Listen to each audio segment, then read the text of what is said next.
The key for me, what I think one of the keys is, remember where you came from, keep that in the front of your mind, and when shit goes bad and it goes sideways.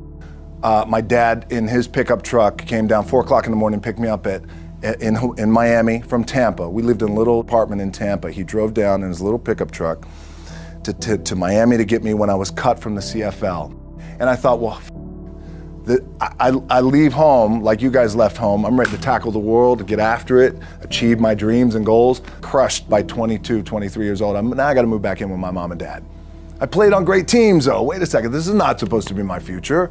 I'm supposed to be in the NFL right now. I'm supposed to be making a lot of coin and buying my parents, buying me, taking care of my wife, but it never happened.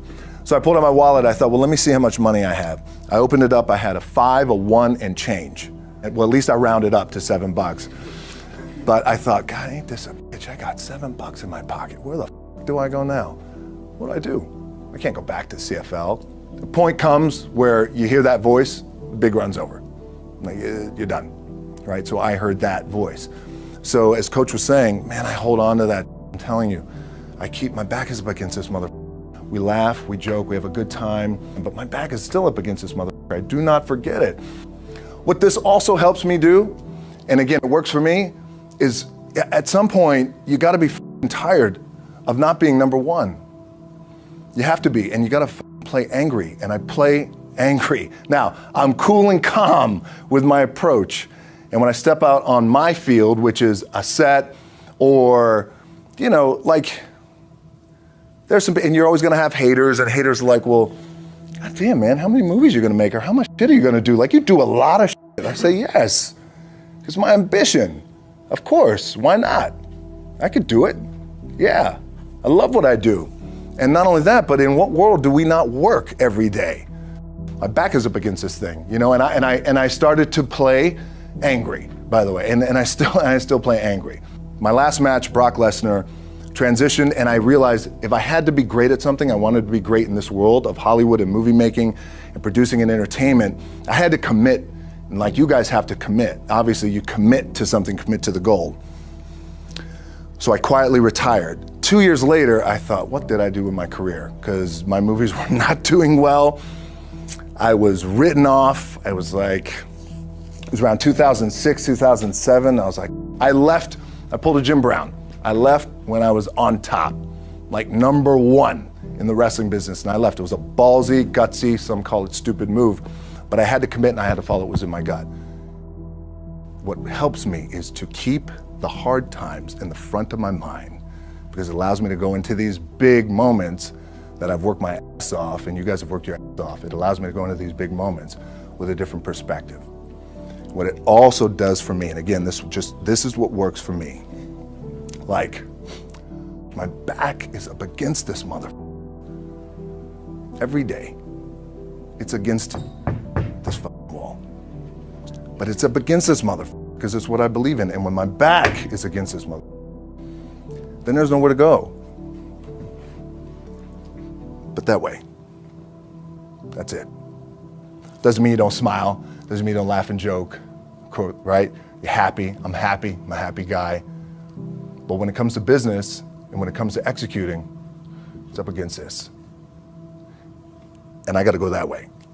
And I don't give a fuck who is in front of me. They're not going to stop me. The key for me was, where does it start? What's the anchor? What's the anchor?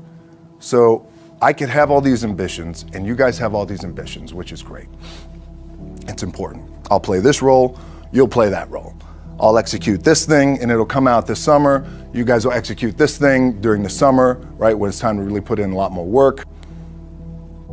But the key with me is just always finding what the anchor is. And the anchor is getting up at 4 o'clock in the morning every day before anybody else and grounding my thought process is in the no one will outwork me. No one. I love and I respect you guys. You motherfuckers won't outwork me. All starts with this. 2 hands, putting it to work.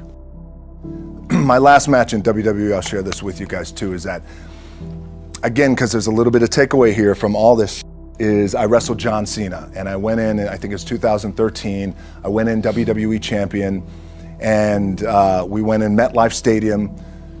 We had a record-breaking attendance, which was amazing that night. We accomplished our goal. So I wrestled with John Cena. We had 45 minutes planned for the match. It's nonstop go, right? So your conditioning is tested. And at that time, I wasn't full-time in WWE. I was just doing these spot matches where I was still shooting G.I. Joe, I think, or Pain and Gain at that time. It was Fast and Furious 6 in London. Had to travel in the ring, get all my ring work in, travel back to shoot Fast and Furious, then back, WWE Raw, doing those shows. The big build up to WrestleMania against John. We get to MetLife Stadium. It's a big night. This is it. It's game night, right? It's championship night for me. 45-minute match planned out. There's no cut. There's no, all right, well, let's pick it back up tomorrow. You know, it's go time. It's just like you guys in a game. I'm laying there, and both of us are out. I said, oh, fuck, something's going on. And I stick my hand, now there's 85,000 people, right? And we're just laid out like this. I kind of roll over, I stick my hand down in my trunk just to see, I want to make sure that there was no bone sticking out. So if there's no bone sticking out, what the f? Something just happened. Referee comes over and he's like, Rock, you all right? And I'm like, yeah, I think I'm all right. I said, I get up, I go to step, and I can't step. I can't do this. I have to use my leg like momentum. I gotta do that. So now in that moment, and you guys are gonna have these moments, you probably already had them already, where you're in the game and you're in the thick of things, and you gotta make a decision. What I gotta do? I'm gonna stay in the game, I committed to the team, I committed to my team, the whole entire roster, right? So I could tell, the ref says, are you okay? And I have one moment. In this moment, it was a defining moment. I could either tell him, no, I'm done. He'd give the signal, match is over. Or, let's keep going. We have this decision. And I said, no, let's keep going. I said, how much time is left? He's like, 32 minutes. I'm like, okay. Rest of the whole match, couldn't move, doing everything like this. I'm getting scared because I'm thinking, man, well, what happens if I pinch something or something like, you know, I don't know, your mind starts fucking with you in the moment. There's 85,000 people, your adrenaline's rushing. I'm thinking, man, what happens if I'm gonna lose my leg or some shit like this, if I've just done something to my artery? Final move of the match is his big finishing move. And I remember I'm getting up and I'm turning like this because I have to fall into him. He's gonna hit me with his big finisher. I remember turning into John and he says, and I remember thinking to myself, God, please don't let this be too bad. Just take care of me. Take care of me. Bang! Comes in the back, I get to the back, I can't move. Now I'm getting a little nervous. Get on a jet, rushed home to my doctor's down in Florida, and get an MRI, find out that I have completely torn my adductor, the top of my adductor and my top of my quad off my pelvis. What I was proud of was to walk out on my own, but not only that, but in this moment where the odds are against you, people are watching, your team's depending on you, you either say, I'm done, or this whatever the is going on, it's temporary, and it may fuck me up at some point down the road, but I'm not gonna let this opportunity go by without giving it my all. As you guys know, there's nothing you can't accomplish. You're gonna go on, you're gonna become world champions. The key for me, well, I think one of the keys is, remember where you came from, keep that in the front of your mind, and when shit goes bad and it goes sideways, a lot of shit does, you're getting booed out of the building, or you're coming through this injury, or people are writing you off, oh, you guys ain't make it, you know, any of that, you gotta keep it in here. And it really has to, it should drive you. It should. It works for me. It should drive you. You gotta